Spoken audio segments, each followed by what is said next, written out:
The snow fell the way it always does in February, heavy, deliberate, and unforgiving. I remember thinking that as I stood in the doorway of his mansion, my hand pressed against the marble frame. My coat was thin. I'd borrowed it from the hospital gift shop when I couldn't find mine, which now felt symbolic of my entire life. Borrowed, temporary, never truly mine. "You need to leave," he said. Not asked. Said. Dante Rossi didn't make requests. I'd learned that in the 3 days since he'd appeared at the hospital, since he'd stood over my bed with those black eyes that seemed to contain the entire night sky and an entire funeral at once. "I don't understand," I whispered, though I was beginning to. He turned from the window. The snow was falling behind him like curtains in a film noir, like the kind of scene where people made terrible decisions they'd spend lifetimes regretting. "The pregnancy," he said. His voice was very quiet. "How long have you known?" My hand fell to my belly, where our child, his child, though he'd never known until 3 days ago, lay curled inside me like a secret I'd been keeping from the universe itself. "Since October," I said. "I took the test on October 17th. He'd been gone for 3 years. I'd met him once, for 7 hours, in a hotel bar in Manhattan. He'd never asked my name. I'd whispered it anyway, trembling against his chest while the city hummed below us. When he left the next morning without a number, without a note, I should have learned my lesson about men like him. I hadn't. Instead, I'd learned I was pregnant." "Why didn't you tell anyone?" His jaw was clenched, muscles working beneath the dark stubble that shadowed his face. He looked like he hadn't slept in years, like sleep was something other people did. "How would I even find you?" I asked. My voice shook. "I didn't know your last name. I didn't know anything except that you got into my bed and lied about protection." I flinched. The accusation wasn't fair, but I didn't have the strength to fight it. I'd spent 3 years pregnant alone, working double shifts at a diner, attending birthing classes by myself, decorating a nursery in an apartment I could barely afford. And then, 4 days ago, I'd gone into premature labor, and the nurse had asked for an emergency contact, and I'd finally called the man whose phone number had been left on a napkin in my jacket pocket, a number I'd memorized but never used. That's how Dante Rossi had learned about his daughter. "What are you going to do?" I asked. My hand moved back to my belly, protective, small. "Take her? Is that why you're saying I need to leave?" He was silent for a long moment. Then he moved toward me, and I pressed back against the frame, pressing so hard I felt the cold marble against my spine. "You came to my world," he said. His voice was the kind of voice that made kingdoms fall, that made men dig their own graves. "You had my child, and you came to my world." "I came to the hospital," I corrected, barely audible. "You followed me. You found me." "Of course I found you. The moment I knew she existed." He stopped. His hand clenched into a fist at his side. "She has my blood. That means people will come, people who want to hurt me, people who will use her." "Then I'll protect her," I said. "I'm her mother. I'll keep her safe." He laughed, but it wasn't a happy sound. It was the sound of someone looking at the naive belief of a child and recognizing it might kill them both. "You'll protect her?" He stepped closer. I could smell him. Coffee, expensive cologne, something dark underneath that I recognized from those 7 hours in Manhattan. Danger. "You're a waitress in a diner, Sophia. You can barely protect yourself." The way he said my name, he remembered it. I didn't know whether to feel terror or something else entirely. "So what?" I asked. What happens now? Now, he said, you disappear. You take the money I'm giving you, and you disappear. You move somewhere small, somewhere where no one knows who I am. You raise her. You tell her I'm dead, or absent, or anything but the truth. And you never contact me again. The words hit me like physics, like gravity pulling me down, like the weight of everything I'd feared and hoped against all at once. You don't even want to see her? My voice broke. I can't see her, he said, and for the first time, I heard something crack in his voice, some thin fracture in that iron control. If I see her, I'll want to keep her, and if I keep her, I'll bring her into a war she didn't choose. But she's yours. Exactly. The word hung between us like smoke. He pulled a folder from the table beside him, black leather, expensive, the kind of thing that probably contained more money than I'd seen in my entire life. $1 million, he said. Enough for her entire childhood, her education, her life. Consider it the price of her safety. I didn't take it. There's more, he continued, his voice settling back into that deadly calm. If you try to come back, if you try to tell her who I am, if you try to involve yourself in my world again, I will take her from you, and you'll never see her again. The law will make sure of it. You're threatening me, I said. I'm protecting you. He turned away from me then, back toward the window where the snow was building up against the glass. I could see my own reflection in the window, small and pale and about to shatter. You have 1 hour, he said. There's a car waiting outside. It will take you to the airport. Your new life starts now. She'll be fine. I'll make sure. I'll watch. From a distance. She'll be fine. I didn't move. 1 hour, amore, he said, and the endearment sounded like a curse and a prayer at once. Don't make me ask again. So I took the folder. I didn't remember walking to the car. I remember the snow was beautiful and terrible, the way it stuck to my eyelashes, the way it melted against my skin like tears that didn't belong to me. I remember the driver opened the door. I remember I got inside, my hand still on the folder, my mind still with my daughter somewhere in that house, somewhere safe and warm and entirely unreachable. I remember the car started to move, and then, I don't know why, some instinct, some desperate last grasp at something I'd already lost. I opened the door while the car was still rolling slowly through the driveway. It wasn't fast. I could have survived it even if the driver hadn't slammed on the brakes. I fell onto the snow anyway. The driveway stretched behind me, long and winding, toward the mansion that wasn't mine, and never would be. The sky was white. The snow was white. Everything was white except for the darkness that was consuming me from the inside out. I don't remember collapsing. I only remember the cold, spreading across my skin like his hands had once spread across my skin in that hotel room in Manhattan. I remember thinking, this is what happens when you love a dangerous man. The cold finds you. The cold always finds you. And then I remember nothing at all.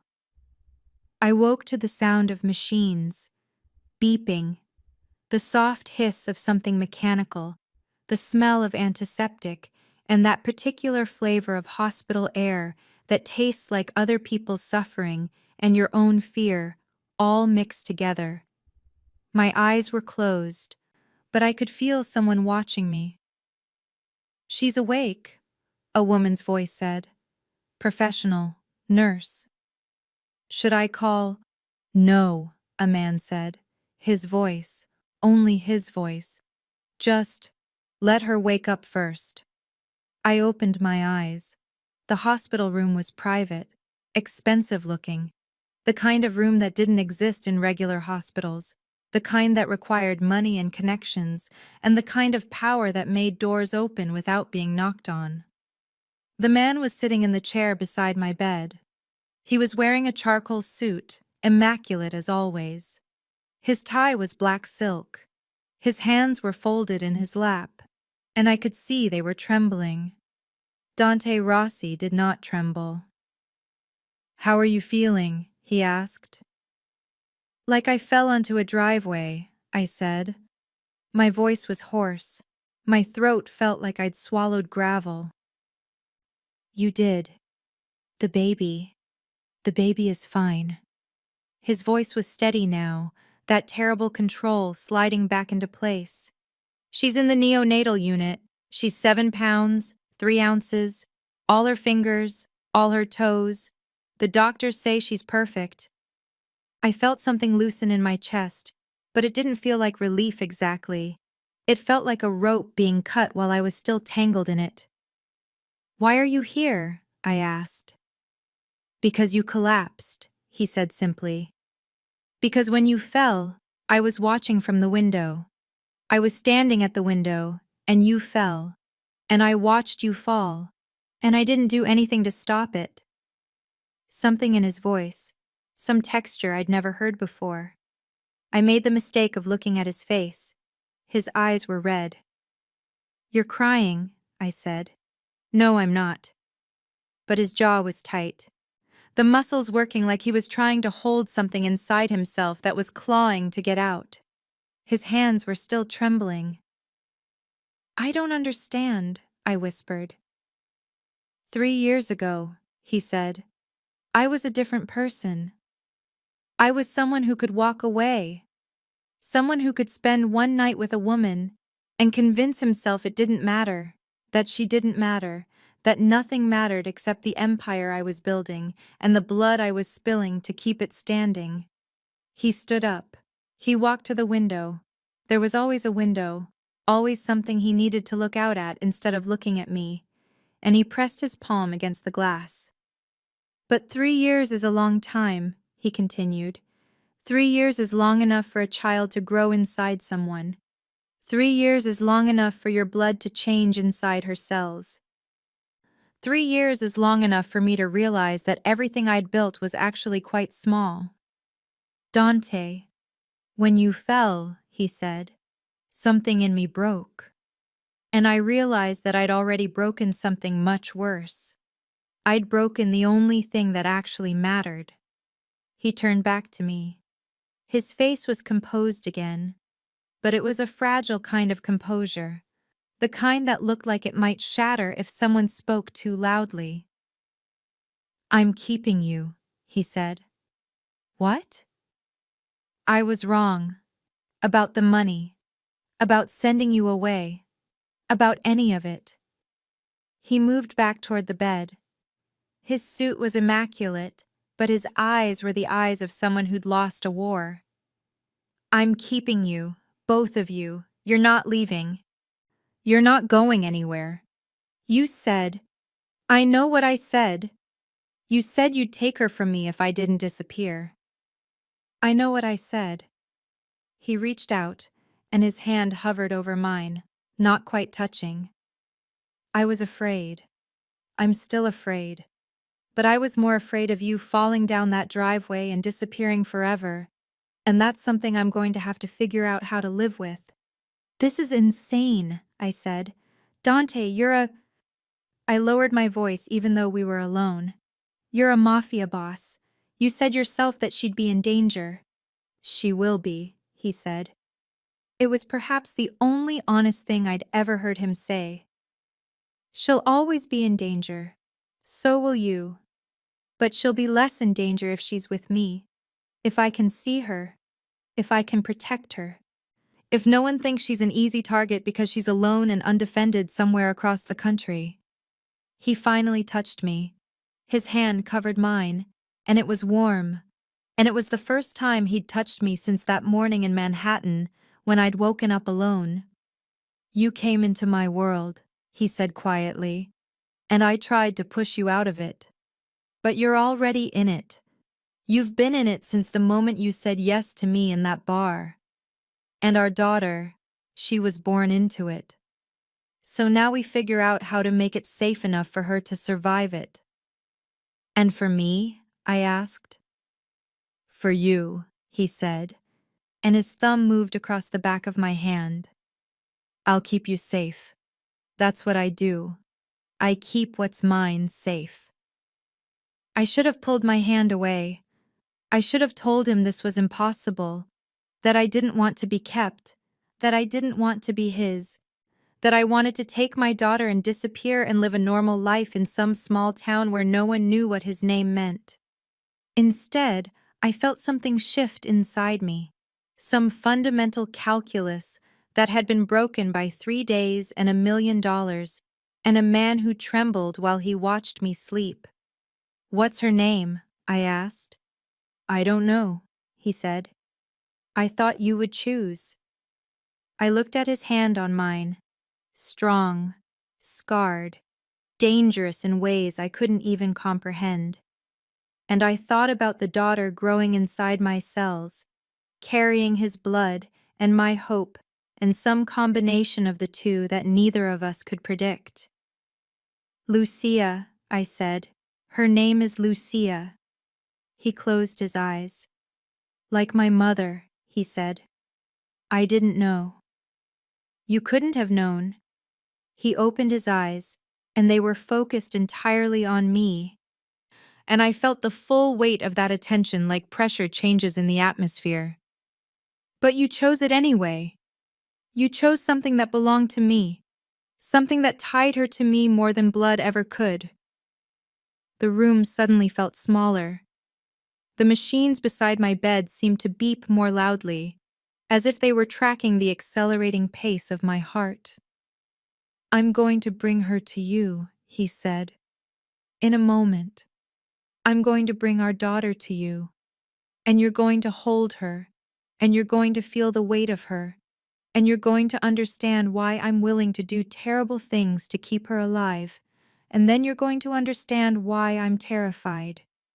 He stood up, and he smoothed his tie with a mechanical gesture, and he was all control again, all the dangerous grace of a man who'd spent decades learning how to hide his emotions. You're staying, he said. It wasn't a question. In my house, under my protection, no matter what happens next, you're staying. Dante, no negotiation, he said. No escape clauses. No $1 million as a consolation prize. You're mine, both of you. Say yes, or I'll make it happen anyway. And I'd much prefer it if you'd just agree. I should have been afraid. I was afraid. But beneath the fear was something else. Something warm and terrible and entirely beyond my control. A rope pulling me deeper into his world. Into the cold and the snow. And the dangerous grace of a man who could hold his daughter and destroy his enemies with the same hands. Okay, I whispered. Okay, what? Okay, I'm staying. He didn't smile. But something in his face softened, just barely, the way ice softens when you hold it in your warm hands. Our daughter will be here in 10 minutes, he said. Try not to cry. I'm going to cry, I told him. I know, he said. I'll cry too, and neither of us will mention it. And then he left me alone in the hospital room, with the machines beeping softly, and the snow falling outside the window, and the understanding that I'd just made a deal with the devil. The only problem was, I was beginning to suspect the devil was the only one who could keep me alive. They brought the man into the study at 3 a.m. I wasn't supposed to be awake. Dante had carried me from the hospital to his car with the kind of gentleness that seemed impossible for someone built entirely from violence, and he'd installed me in a suite that occupied an entire wing of his mansion. The ceilings were high enough to make me dizzy. The bed was soft enough to drown in, but I heard voices, raised, urgent, angry, and something in me refused to sleep through it.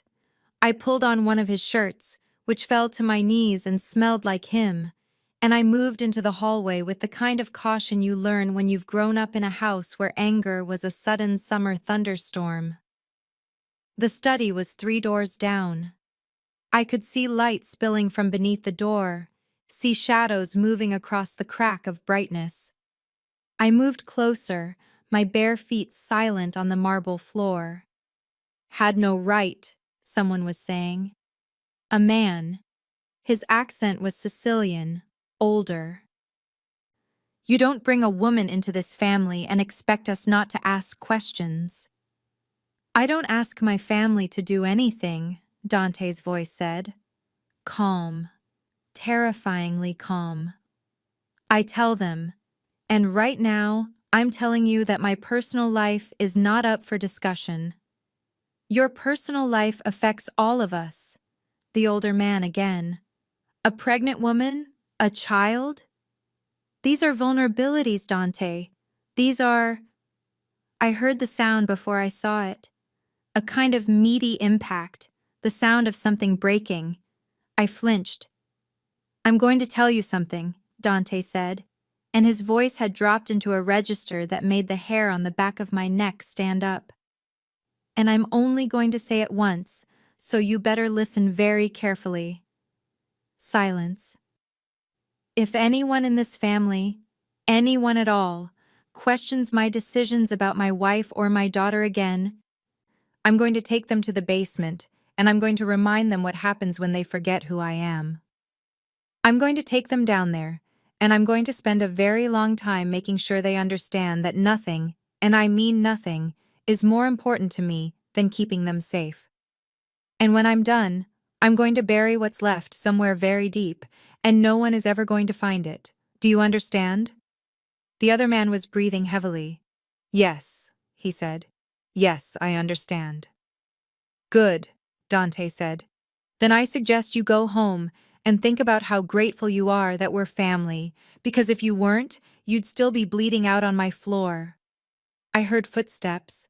Without thinking, I turned and ran back down the hallway, back to my suite, and I threw myself into the bed just as I heard the study door open. My heart was hammering so hard I thought it might break through my ribs. I heard footsteps pass by my door. I heard them continue down the hallway, heard a door close somewhere else in the mansion. And then silence. I lay there in the dark, under the weight of his shirt. And I realized I'd just witnessed the difference between the man who'd trembled while watching me sleep and the man who'd built an empire on fear and violence. They were the same person. And somehow, that terrified me more than either version alone. I must have fallen asleep eventually, because I woke to gray morning light and the sound of him moving around the suite. He was wearing running clothes, expensive ones, but still the kind of clothes meant for physicality and sweat. His dark hair was wet. He'd showered after beating someone until they'd bled. "Good morning," he said, as if he'd simply been out for a morning jog, as if he hadn't spent the night making threats that sounded like casual conversation. "Did you hurt him?" I asked. He paused, his hand, reaching for his watch, stilled. "Yes," he said. He was never going to lie to me. That was perhaps the most dangerous thing about him. "How badly?" "Not as badly as I could have." He picked up his watch, a Patek Philippe, I thought, something worth more than my car, and he fastened it around his wrist with careful precision. "He'll live. He'll remember. That was the point." "You threatened to kill him." "I did more than threaten," Dante said. "I made a promise. There's a difference." I sat up in bed. His shirt slipped off my shoulder. "This is what you meant, isn't it? About danger." "About her being in danger." He looked at me for a long moment.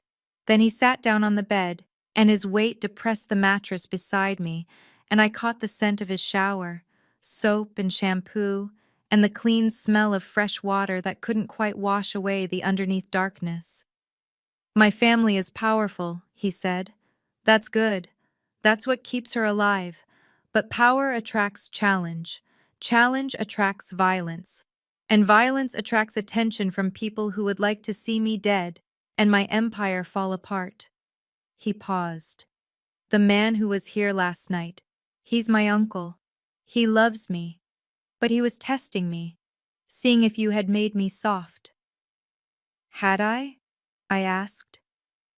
No, he said simply.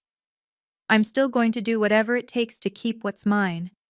I've just expanded the definition of what's mine. That's all.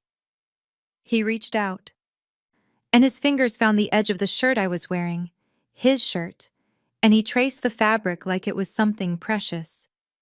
His hand was scarred. There was dried blood under one of his fingernails. I want to show you something, he said. He led me down to the basement. I know now that I should have been afraid. A woman who heard the things I'd heard should have been running for the door. But I followed him down the stone stairs anyway, my hand in his, my bare feet finding the cold steps.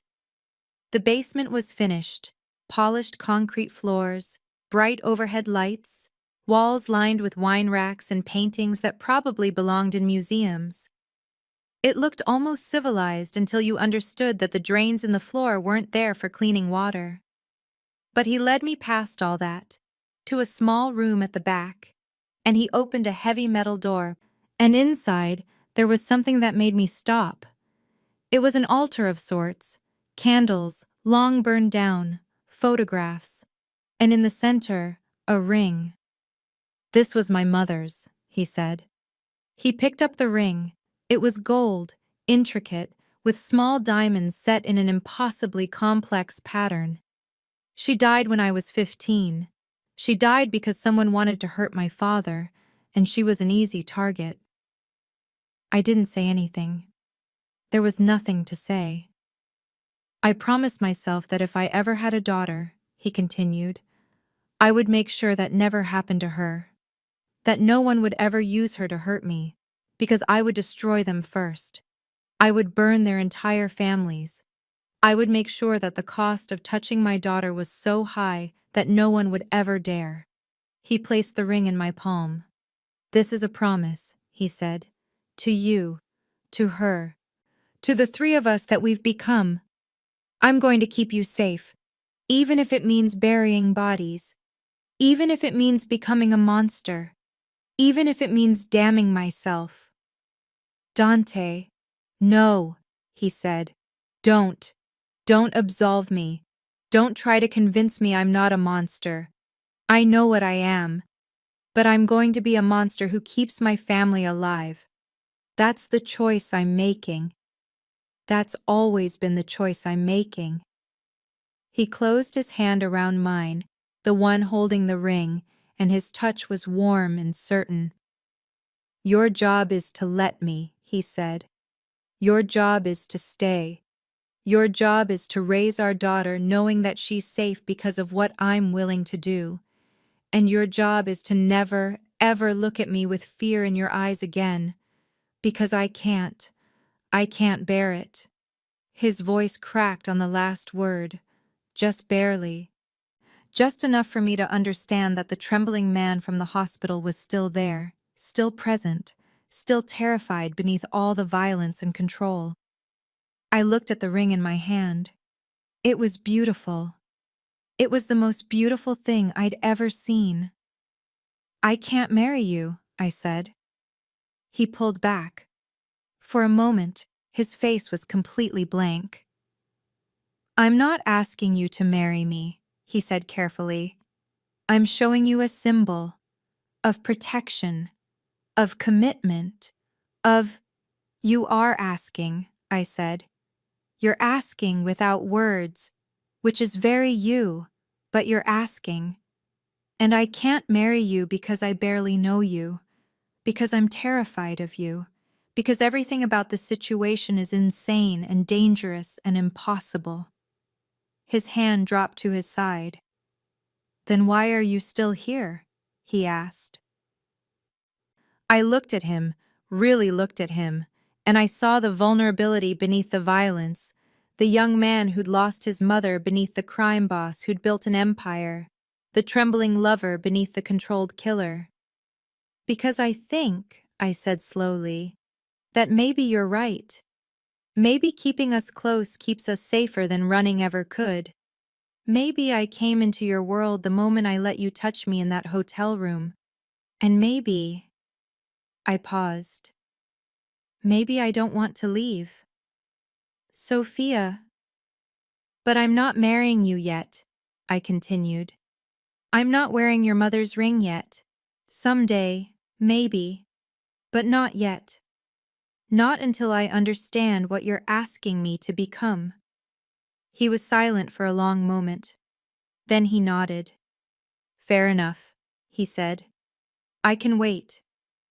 He held out his hand, and I took it, and he led me back up the stairs, away from the altar and the blood drains, and the terrible weight of what love meant when it was built on violence. But I kept the ring. I put it on a chain around my neck and hid it beneath my shirt, against my heart, where it could beat in time with all my impossible, terrified, unwanted love. 2 weeks passed. 2 weeks of waking to Dante's absence and falling asleep to the sound of his footsteps returning. 2 weeks of holding Lucia in the nursery he'd designed with architectural precision, every detail perfect, every corner secure, every window bulletproof. 2 weeks of beginning to understand what it meant to live in a house that was less a home and more a fortress. It was the phone call that changed everything. I was in the sunroom with Lucia when I heard Dante's voice rise in the hallway outside. The first time I'd heard him truly angry since the night in the study. Tell him absolutely not. Tell him if he tries this, I will burn his entire operation to the ground. I stood up carefully, Lucia sleeping against my chest, and I moved to the doorway. Dante was pacing, his phone pressed to his ear, his face a study in controlled fury. He doesn't have a choice, he was saying. She's not negotiable. She's never going to be negotiable. If he wants to test me, I welcome it. I'll show him exactly how far I'm willing to go. He saw me and stopped mid-stride. He lowered the phone. I'll call you back, he said, and he hung up. What happened? I asked. For a moment he didn't answer. He looked at Lucia, sleeping in my arms, and something in his expression softened and hardened simultaneously, like watching ice form on a winter lake.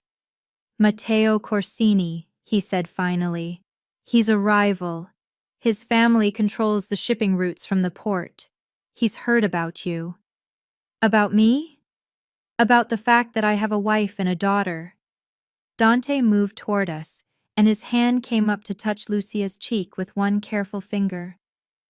About the fact that I have something to lose now. What does he want? A meeting, Dante said. He wants to propose a partnership. But it's not about partnerships, it's about control. It's about testing whether having you and Lucia has made me weak or whether I'm still willing to be ruthless. Something cold moved through my chest. What does that mean? I asked. Testing? It means, he said quietly, that he's going to try something. He's going to probe to see if he can find a pressure point. And when he does, I'm going to have to respond in a way that makes it very clear that pressure points don't exist. By doing what? He didn't answer immediately. Instead, he walked to the window. There was always a window, and he looked out at the grounds of his mansion, the manicured gardens, and the walls that surrounded us. By being worse than he is, Dante said simply. By showing him that if he touches you, if he even looks at you, I will do things that will make him wish he'd never been born. You're scaring me, I said. He turned back to me. His face was absolutely still. Good, he said. You should be scared. Not of me. Of what exists outside these walls. The moment you became mine, you became a target. The moment Lucia was born, She became leverage. That's the world I live in. That's the world she's going to grow up in. And now you're both in it with me. I could leave, I said.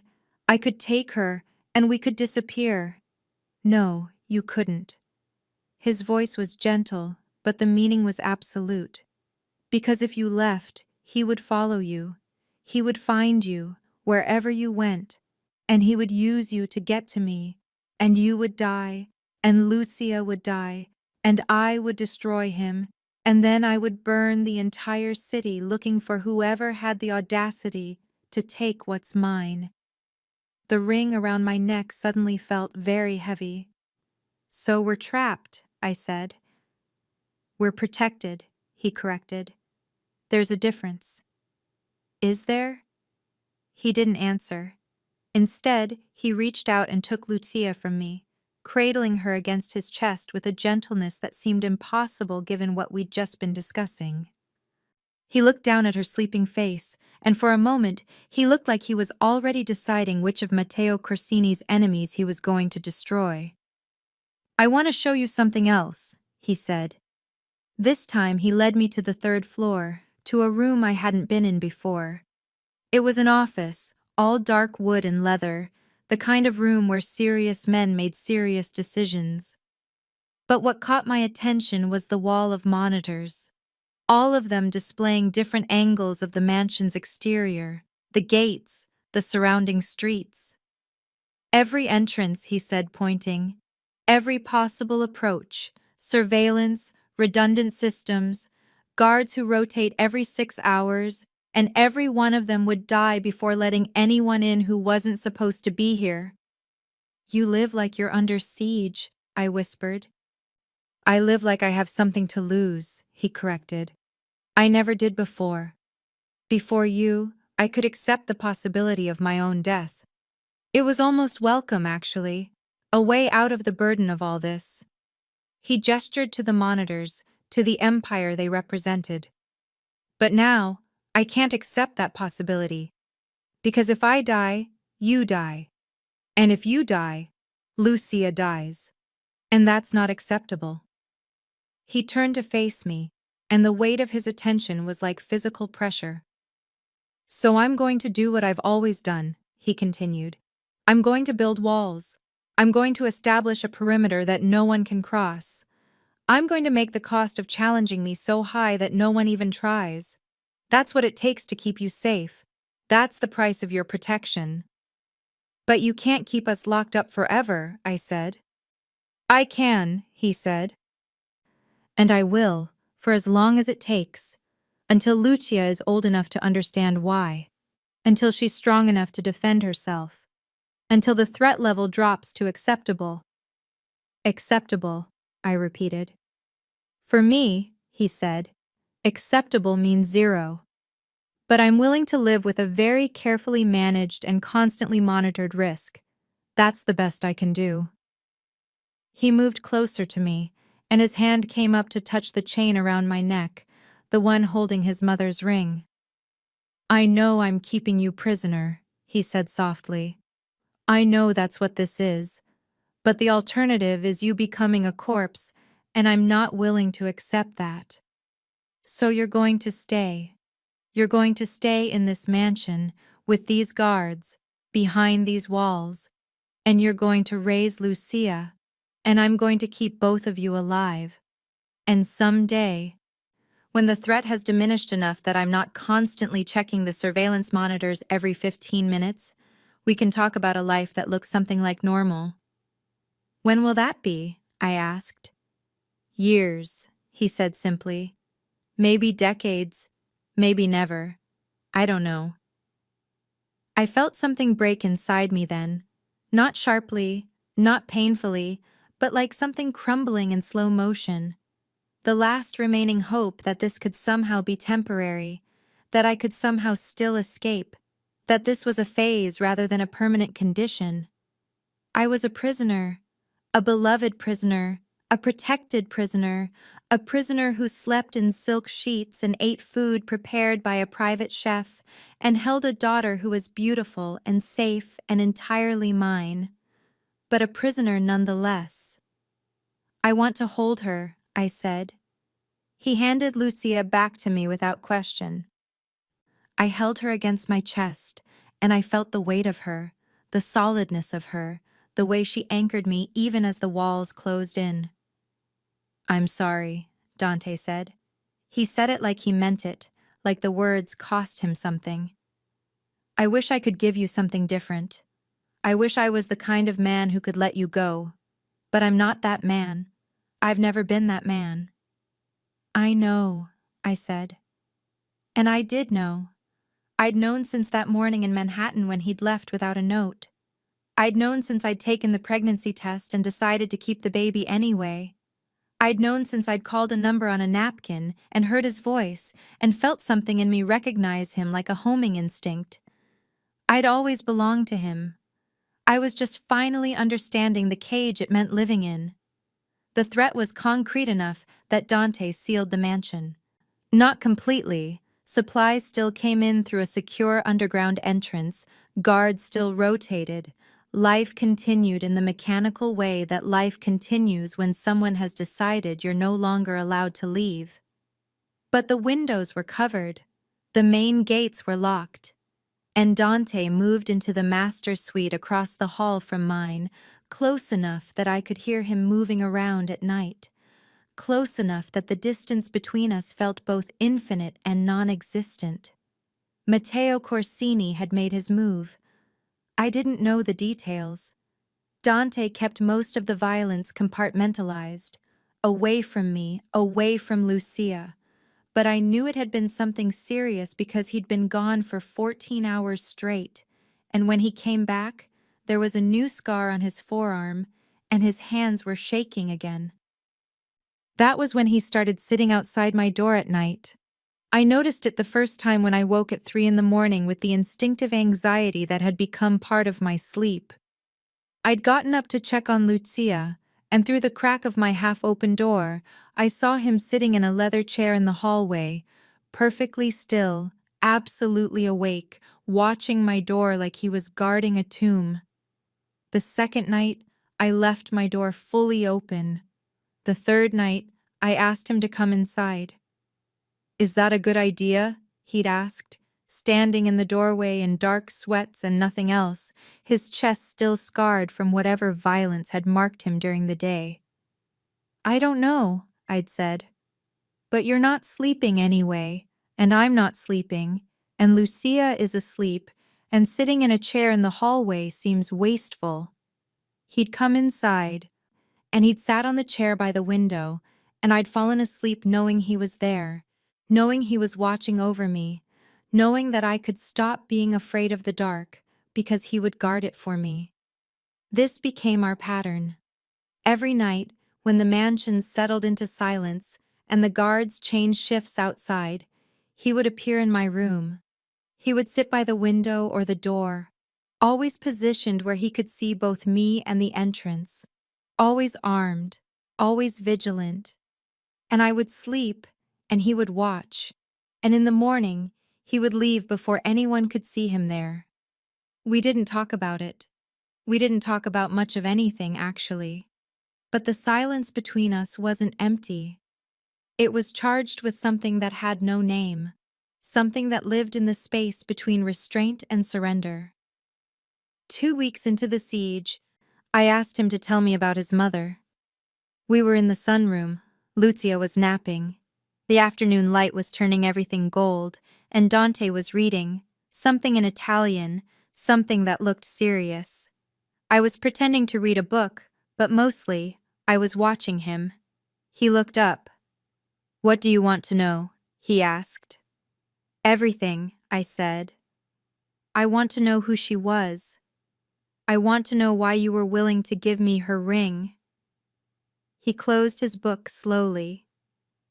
"Her name was Lucia Maria Rossi," he said. "She was from Naples. She was kind in a way that my father never was and never could be. She believed in grace and redemption and the possibility that people could change."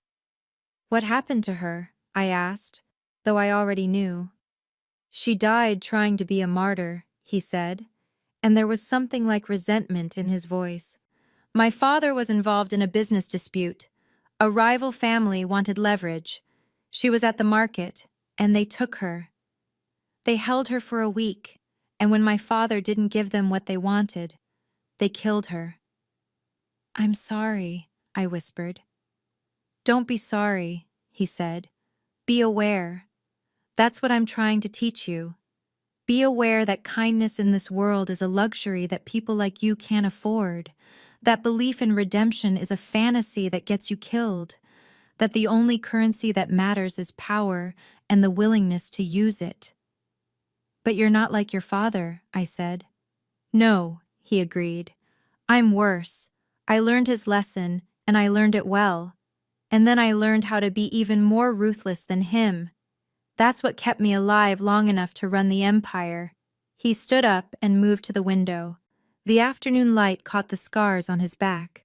I hadn't seen them before, not properly, but now I could see that his entire back was a map of violence. Whip marks, knife wounds, bullet scars. "What happened to you?" I asked.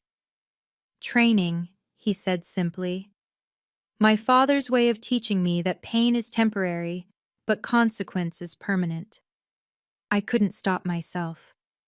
I stood up, and I moved toward him, and my hand reached out before I could think about it. My fingers traced one of the scars, a long line that ran diagonally across his left shoulder blade. He froze. "Don't," he said quietly. "Why not?" "Because if you touch me right now, I'm going to do something we're not ready for." My hand stilled on his skin. His back was warm and alive, and marked by so much pain that it seemed impossible he'd survived it. "How do you know what I'm ready for?" I asked. "Because I know you," he said. "I know that you're still terrified of me. I know that you're here because you have no choice, not because you want to be. I know that if I pushed, you would let me, and afterward, you would resent me, and eventually, you would hate me." He turned around, slowly, so my hand dropped to my side. "I don't want you to hate me," he continued. "I want you to choose me, and you're not ready for that yet." "How do you know?" "Because you still hesitate before you touch me." His hand came up, and he traced the line of my jawbone with one careful finger. "Because you still flinch when I move too quickly. Because you love her more than you trust me, and that's good. That means you're protecting her. But it also means you're not entirely mine yet." "I'm living in your mansion," I said. "I'm surrounded by your guards. I'm raising your daughter in your fortress. I'm wearing your mother's ring. How much more yours could I be?" "You could be mine without reservation," he said. "You could look at me and not see danger. You could touch me and not be thinking about how many exits exist. You could sleep beside me and not wake up thinking about escape routes."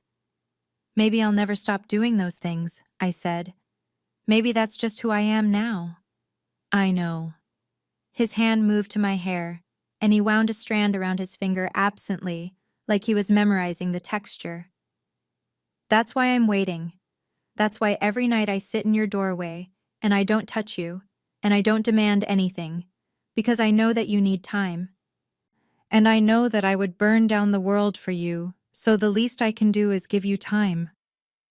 I wanted to ask him about the men he'd hurt. I wanted to ask him if he regretted any of it. I wanted to ask him if it was possible for someone like me, so soft and fragile and entirely unequipped for violence, to ever be with someone like him. Instead, I asked, what if I'm never entirely yours? What if I'm always, on some level, afraid? "Then I'll spend the rest of my life making sure that you're safe enough that your fear doesn't matter," he said. "I'll surround you with protection so complete that the only thing you'll have to be afraid of is me, and I'll spend the rest of my life proving that I'll never hurt you. I'll earn your trust, even if it takes decades, even if it takes forever." His hand dropped from my hair, and he stepped back, and the space between us felt like a physical thing, like something I could reach out and touch. "Go to your daughter," he said. "She'll wake up soon. I need to check on security." And he left me alone in the sunroom, with the gold light turning everything beautiful and terrible, and the understanding that I was beginning to love him, not because I wanted to, but because I didn't have a choice. Love wasn't a choice anymore. It was a circumstance of my survival. The attack came on a Thursday. Not at the mansion. Dante had made the perimeter too strong for that. But at the hospital where Lucia had her routine checkup, where Dante insisted on accompanying us despite the risk, where he sat in the waiting room with his hand on his concealed weapon while I held our daughter in the pediatrician's office. They came for us in the hallway. 3 men, faces covered, guns drawn. One of them spoke in rapid Italian, demanding that Dante come with them. The other 2 had their weapons trained on me and Lucia. I can still hear her scream. Not loud, because she was only weeks old, but a sound of distress that cut through me like a blade. What happened next was very fast and very violent. Dante moved in ways that suggested he'd been trained by people who specialized in violence. One man was on the ground with a shattered kneecap before I could fully process that Dante had moved. The second man got a bullet in the shoulder, his own weapon clattering away. The third tried to run, and Dante caught him by the throat and slammed him into the wall hard enough to crack the plaster. Hospital security arrived. Police were called. But Dante had disappeared from the hallway and reappeared in the pediatrician's office, where I was holding Lucia and trembling so badly I could barely stand. "Is she okay?" he demanded. "She's fine," I managed. "She's scared, but she's fine. Dante, they were going to—" "I know," he said. His voice was very quiet.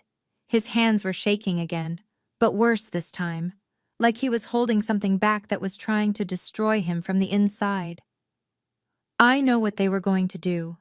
I'm going to find everyone involved in this operation, and I'm going to make sure they understand that there is no cost too high for what they attempted.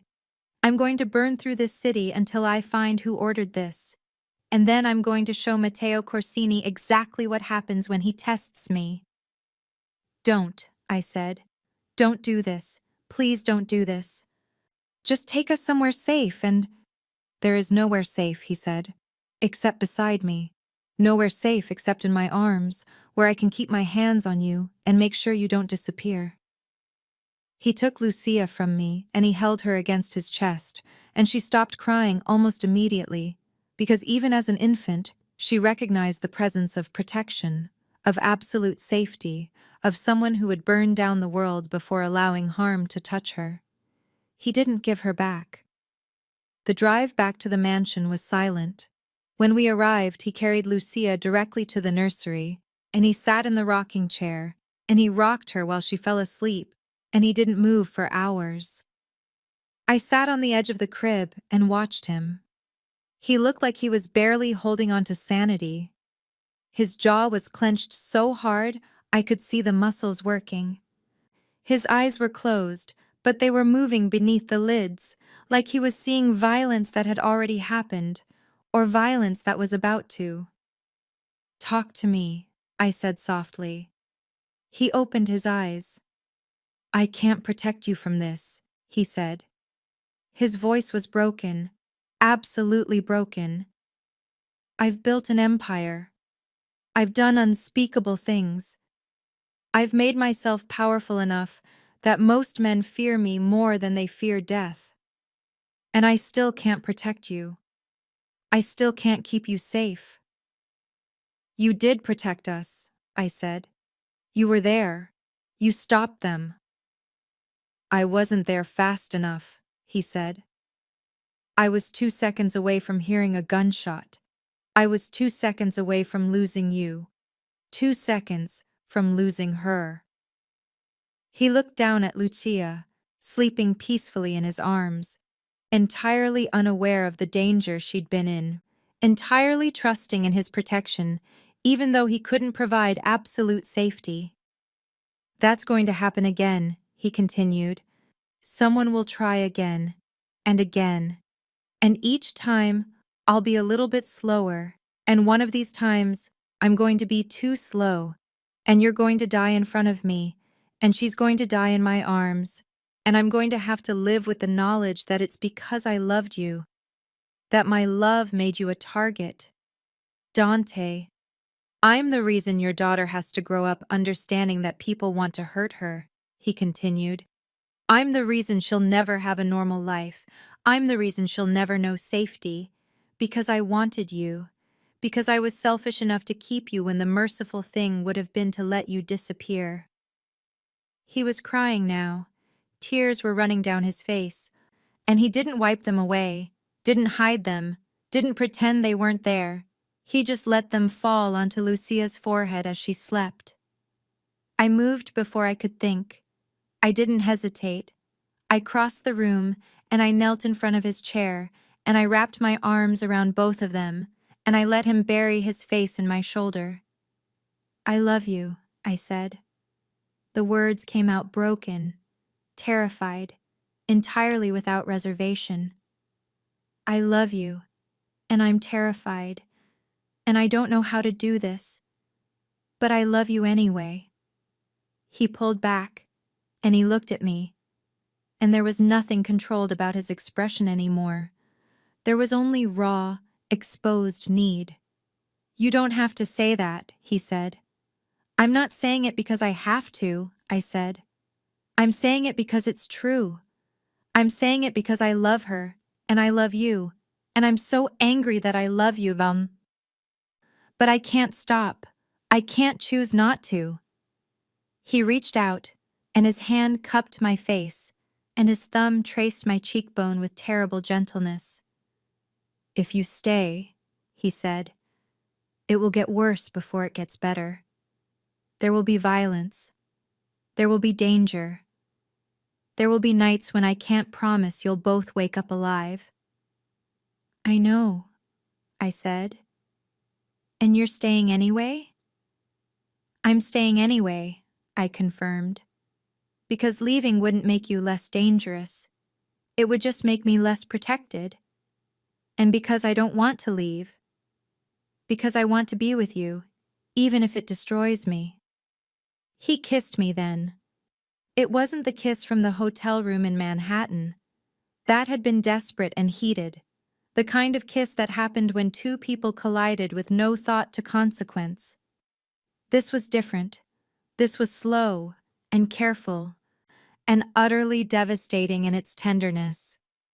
This was a kiss that felt like a confession, like a promise, like the moment before everything changed. When he pulled away, he rested his forehead against mine. I don't deserve this, he said. No, I agreed. You probably don't, but you're getting it anyway. He smiled. It was a small smile, and it didn't touch the darkness in his eyes, but it was real. Not yet, he said. Not until I know you're truly mine. Not until I know you're not going to wake up one morning and run. I'm not going to run, I said. Prove it, he said. Give me time. Give me a chance to prove that I can keep you safe, that choosing me doesn't have to cost you everything.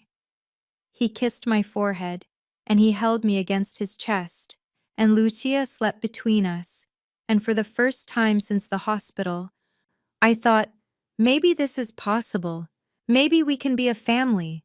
Maybe love, even love built on violence and obsession, can be real. I was still afraid. But now, I was afraid with him instead of afraid of him.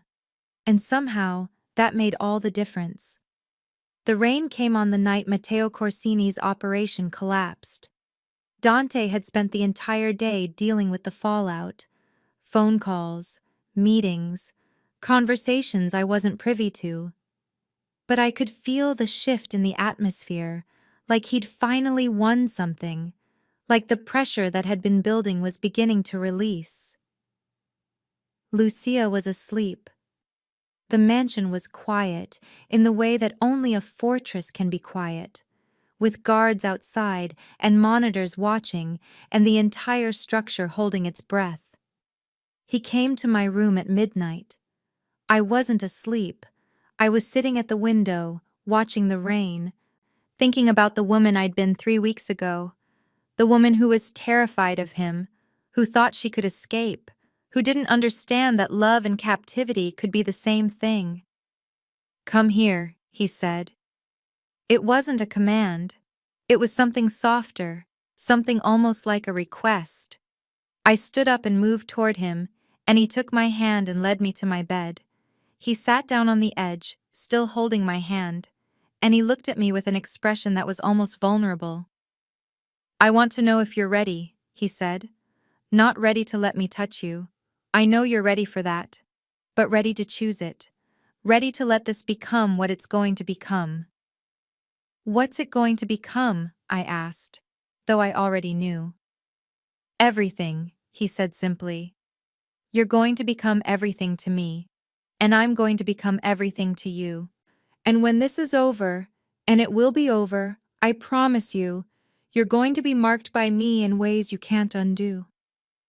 "I know," I whispered. "Are you sure?" I nodded.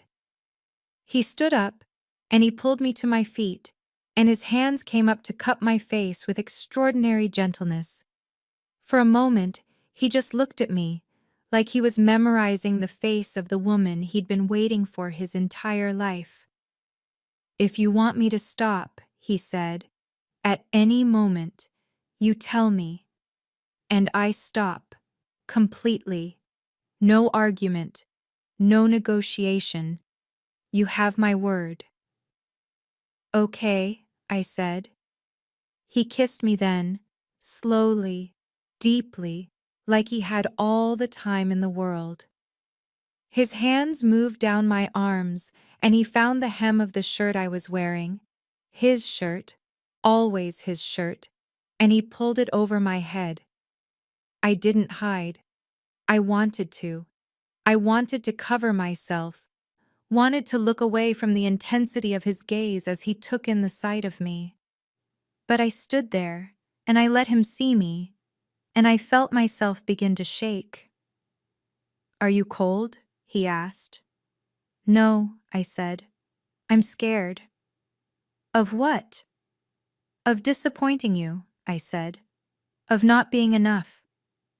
He made a sound that might have been a laugh, or might have been something else entirely, something darker and more possessive. "You're everything," he said. "You have no idea how everything you are." He led me to the bed, and he laid me down carefully, and then he stepped back and removed his own clothes. I'd seen him shirtless before, seen his scars, seen the evidence of his violence written across his body, but seeing him completely, seeing the full scope of what he was, made something inside me clench with wanting and terror in equal measure. He lay down beside me, and he took my hand and placed it on his chest, right over his heart. "Feel that?" he asked. "That's for you. Everything I am is for you.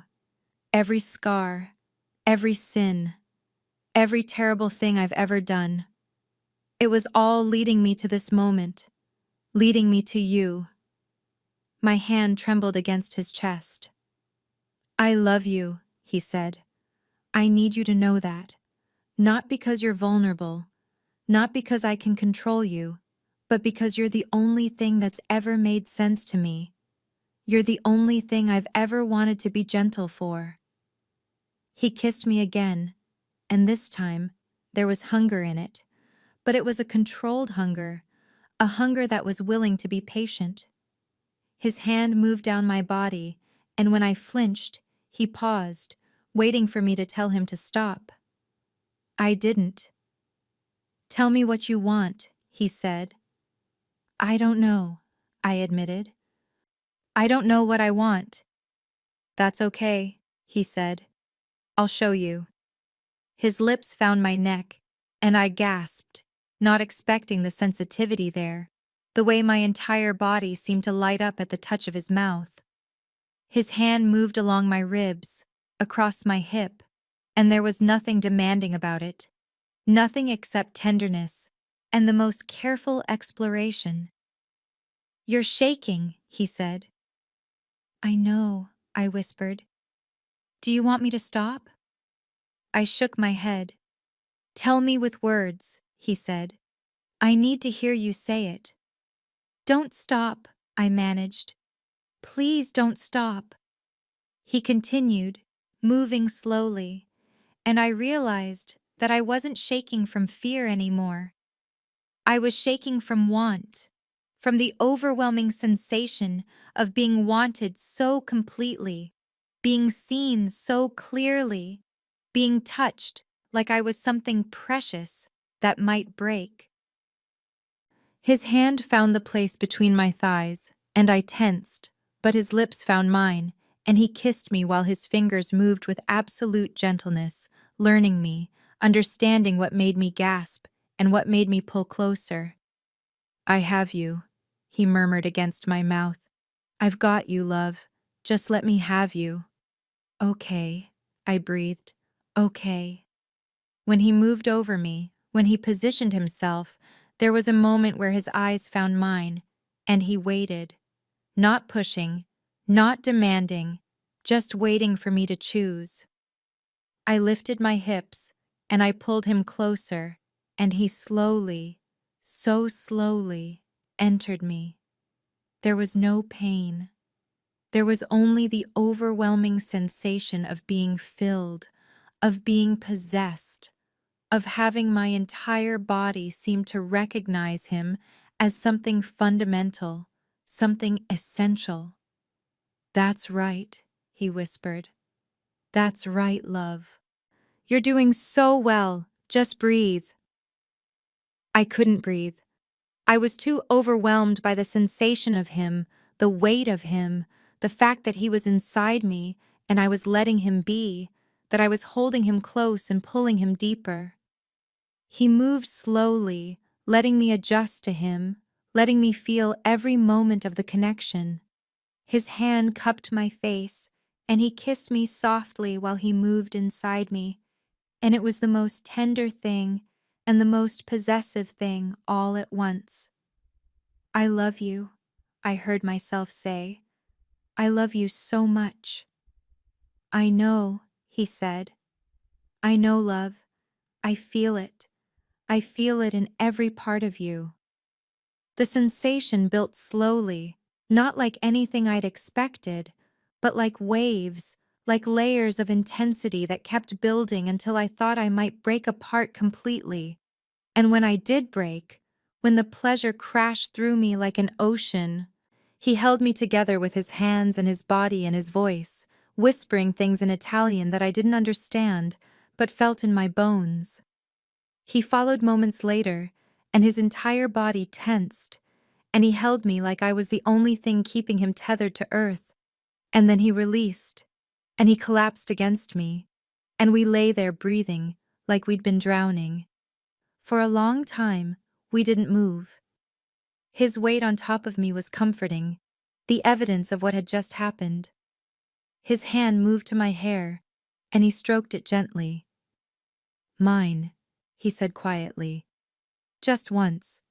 Just that one time," and then he caught himself, and he stopped. "Mine?" I asked, almost teasing. "Mine," he confirmed. "Entirely mine. From this moment forward, no negotiation, no escape, just mine." I should have felt trapped. Instead, I felt found. The betrayal came from inside. Dante's security chief, a man named Marco, who I'd seen around the mansion for weeks, had been working with Matteo Corsini the entire time. He'd been feeding information, positions, schedules, everything Corsini needed to orchestrate an attack. I didn't know any of this when the fire started in the East Wing.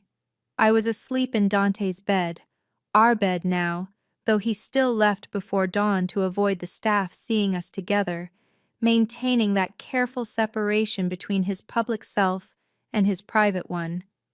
The alarm system woke me, a piercing sound that made my heart stop. "Where's Lucia?" I said, already moving, already panicking. "Safe," Dante said. He was already dressed, already armed, already transitioning into the man who wasn't a lover, but a killer. "The nanny is taking her to the panic room. Trust me." "What's happening?" "Attack," he said. He kissed my forehead once, very quickly. "Stay in this room. Lock the door. Don't open it for anyone except me." "Dante." But he was gone. I heard shots. I heard shouting.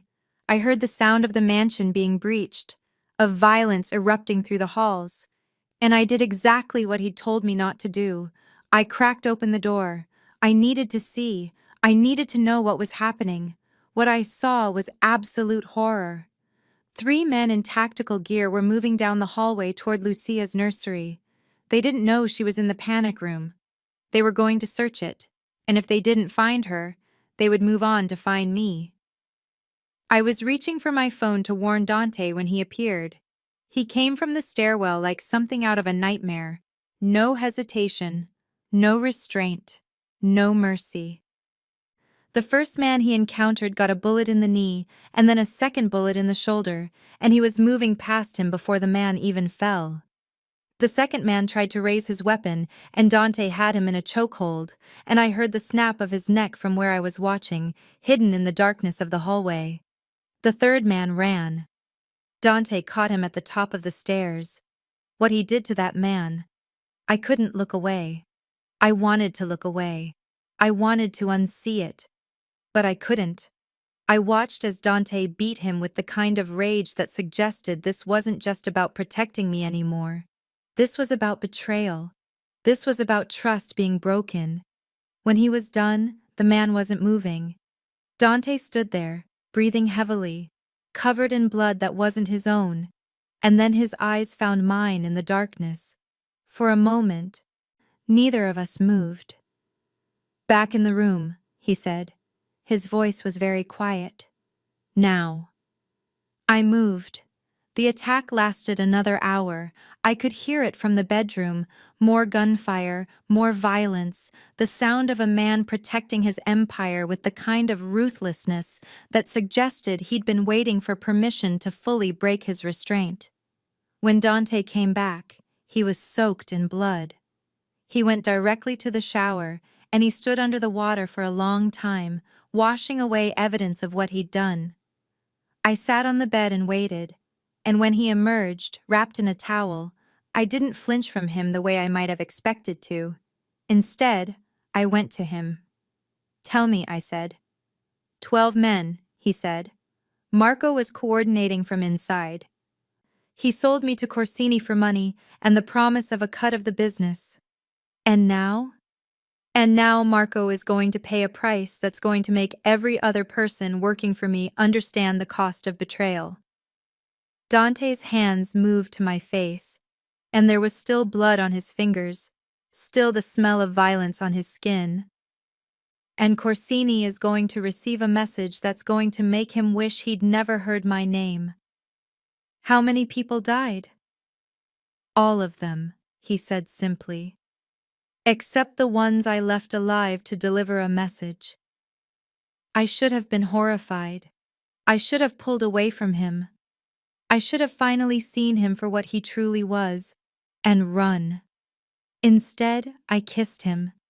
It was desperate and hungry, and tasted like copper and fear and the overwhelming realization that he'd just killed to keep me alive.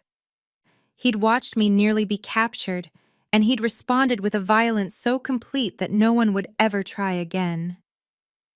"Take a shower with me," I whispered against his neck. "Sophia, please, I need to feel clean. I need to feel like this didn't happen." He carried me to the bathroom and stood me under the spray of water. He washed the blood away carefully, methodically, and I realized that I was crying, not from fear, but from something else entirely. from the overwhelming sensation of being so completely protected that the cost was other people's lives. When we were clean, he wrapped me in towels and carried me back to bed, and he held me against his chest, and his heart was racing just as fast as mine. "Did what you saw change anything?" he asked. I thought about lying. I thought about saying yes, that I was terrified, that I didn't want to be with someone capable of that kind of violence, but I'd learned that lying to him was pointless. "No," I said. "It didn't change anything. It just made it real. Made me understand what choosing you actually means." "And you're still choosing?" "I'm still choosing," I confirmed. Because he was right. The moment you touched me, I stopped being safe. The moment Lucia was born, she stopped being safe. But at least with you protecting us, we have a chance. At least with you, there's someone who'll burn down the world before he lets anything happen to her. His arms tightened around me. "I love you," he said.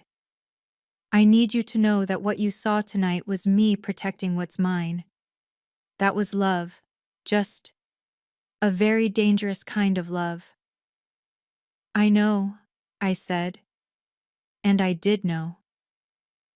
I knew that I was in love with a man who was capable of terrible violence, and I knew that I would never stop loving him because of it. If anything, the violence made it more real, more intense, more utterly binding. I was no longer falling in love with him. I had fallen completely, catastrophically, irrevocably in love with him. And the most terrifying part was that I didn't regret it. 2 weeks after the attack, Dante took me to the airport. I didn't understand at first. He'd been distant since that night, not cold, but removed, like he was wrestling with something he couldn't quite articulate. He'd held Lucia more than usual. He'd touched me carefully, like I might shatter. The car pulled up to the private terminal, and he turned to me with an expression that was breaking apart. "I'm going to give you a choice," he said. "Something I should have given you the moment I decided to keep you." "What kind of choice?" I asked. "The kind where I let you go," he said. "A car is waiting. A plane is fueled. I have an account set up in your name in the Cayman Islands. $10 million. Enough to disappear. Enough to raise Lucia somewhere safe. Somewhere far from me and everything I am." "Dante." "Listen," he said. "The attack was because you exist. The violence will only escalate. My enemies will never stop trying to use you against me. And every day you stay, you're choosing a life of threat and fear and the knowledge that your daughter is in danger because of who her father is." He reached into his jacket and pulled out 2 passports, one for me, one for Lucia. New names, new identities, everything we needed to disappear. "You can take her," he continued. "You can give her a normal life. She'll be safe. She'll grow up without knowing what I am, without carrying the weight of my legacy. She'll be free." "And you?" I asked. "And I'll watch from a distance and make sure you're okay. And I'll rebuild my empire knowing that the one good thing I ever had was safe because I let her go." He was serious. He was actually offering me an out. "What if I don't want to go?" I said. "Then you're a fool," he said roughly. "You're choosing a life of danger for no reason except sentiment." "Is that what you think?" I asked. "That I'm staying because I'm sentimental?" "Why are you staying?" I thought about the question. I thought about the easy answer, that I was afraid to go, that the money and the identity couldn't protect me from the people he'd made enemies of. I thought about saying that I was trapped, that escape was impossible, but none of that was true. "I'm staying," I said, "because I trust you. Not because I'm afraid of you, not because I don't have a choice, but because I trust that you'll keep us safe. Because I believe that you would burn down the world before letting anything happen to Lucia." Because I love you, and love is a choice, and I'm choosing you." He looked at me like I'd just said something incomprehensible. "You're insane," he said. "Probably," I agreed. "But I'm choosing anyway." He reached over and pulled the passports back, and he held them out the window, and he let them fall onto the tarmac below. "Then we're a matched pair of fools," he said. "Both of us willing to burn down everything for something we can't protect." "You can protect her," I said. "You already are." "What about when I'm gone?" he asked. "What about when someone finally gets lucky? What about when I can't be fast enough anymore?" "Then she'll have memories of a father who loved her," I said, "and a mother who loved him enough to choose him despite everything. And that's more than a lot of people get." He was quiet for a long moment. "I want to give her more," he said finally. "I want to give her a life that doesn't include the Mafia, a life that doesn't include violence and fear." "Then give her that," I said. "But on your terms, when you step back, when you decide you're done, not because I ran away and took her from you." He pulled me against him, and he held me like I was something he'd thought he'd lost. "She's going to ask me someday why I chose this life," he said. "Why I chose violence and power over safety and simplicity.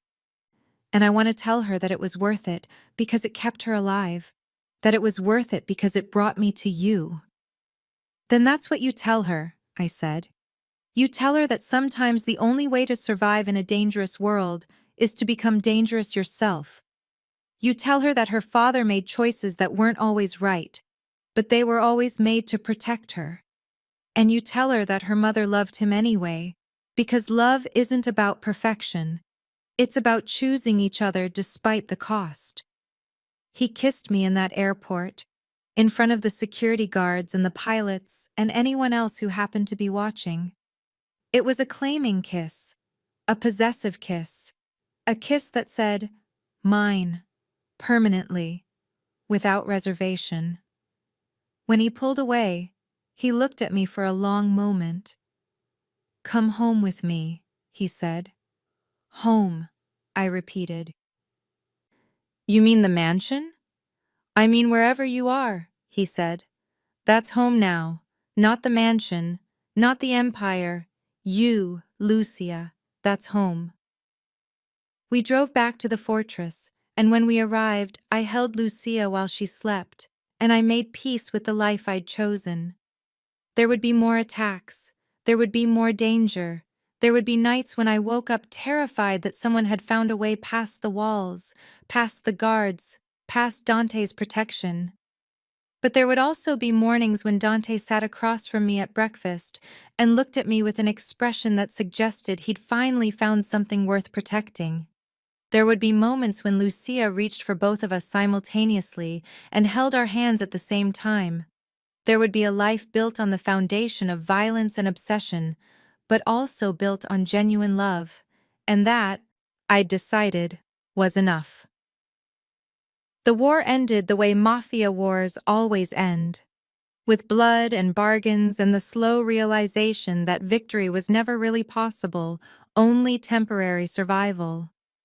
Matteo Corsini died in his own bed, poisoned through the hand of someone in his own organization. Dante didn't kill him directly. He was too smart for that, too careful. But Corsini was dead, and that's what mattered.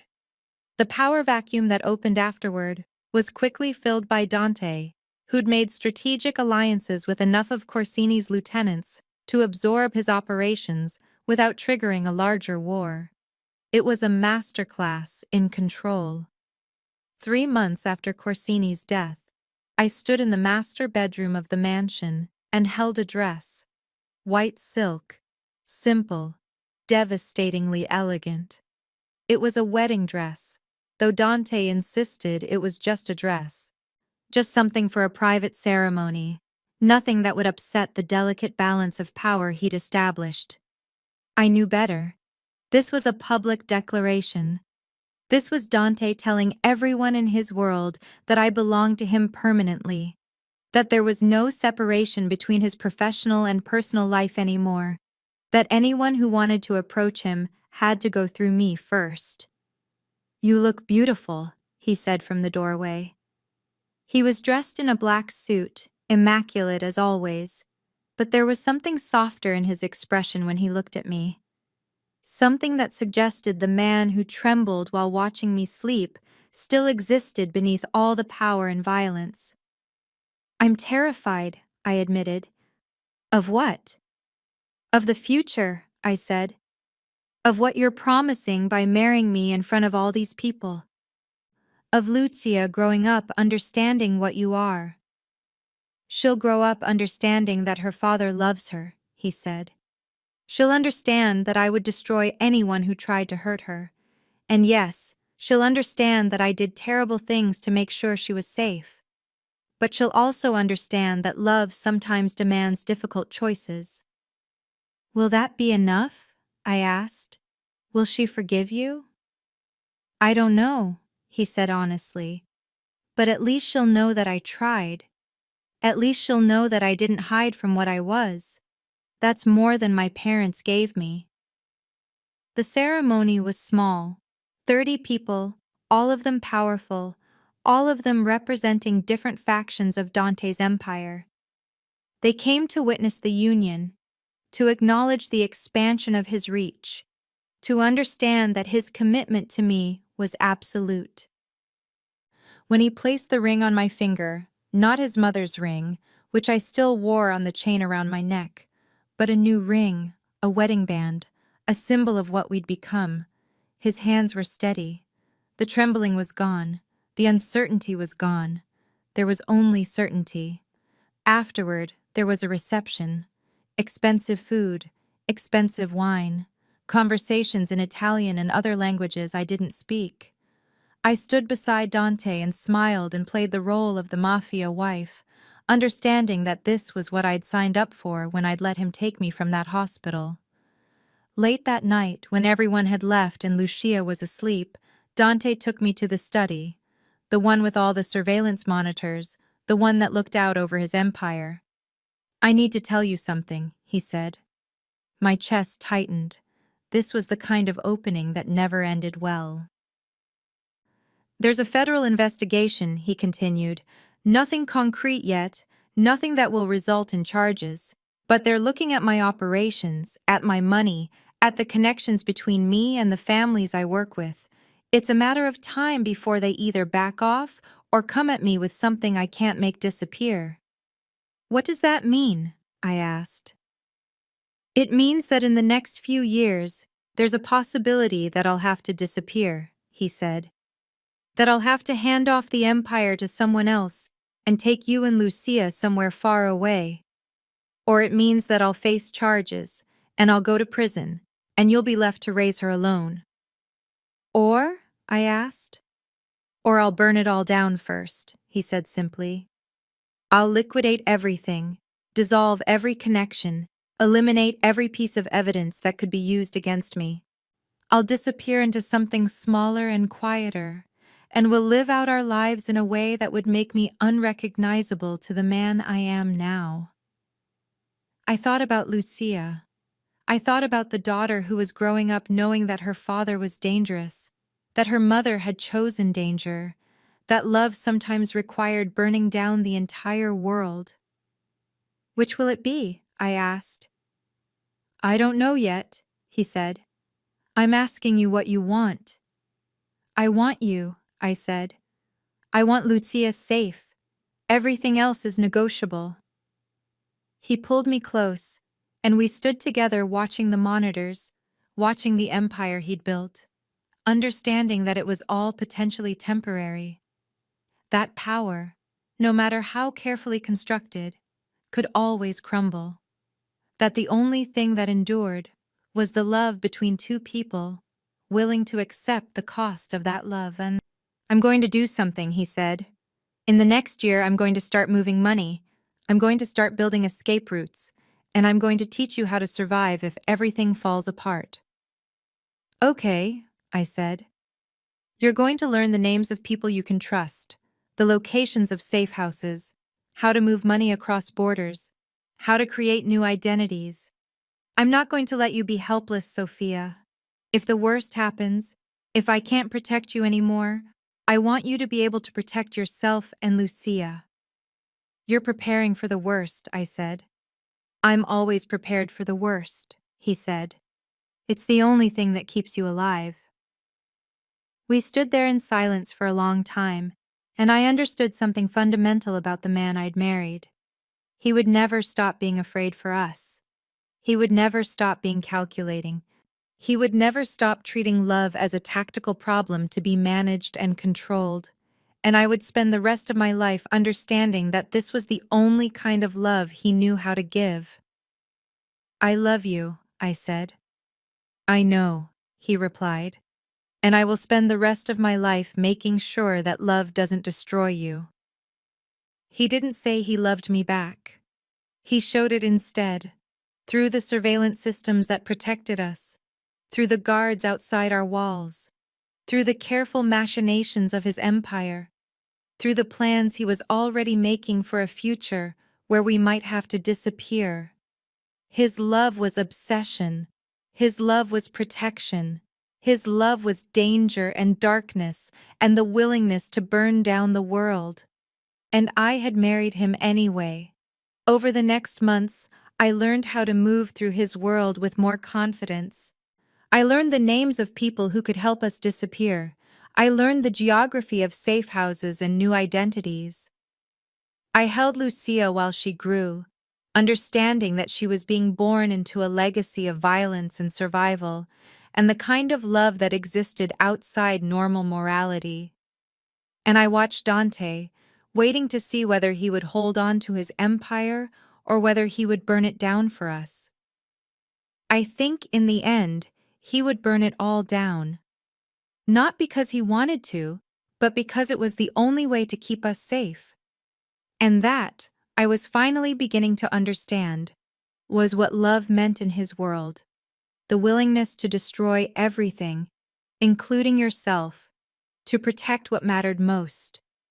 The mansion remained our fortress. The walls remained impassable.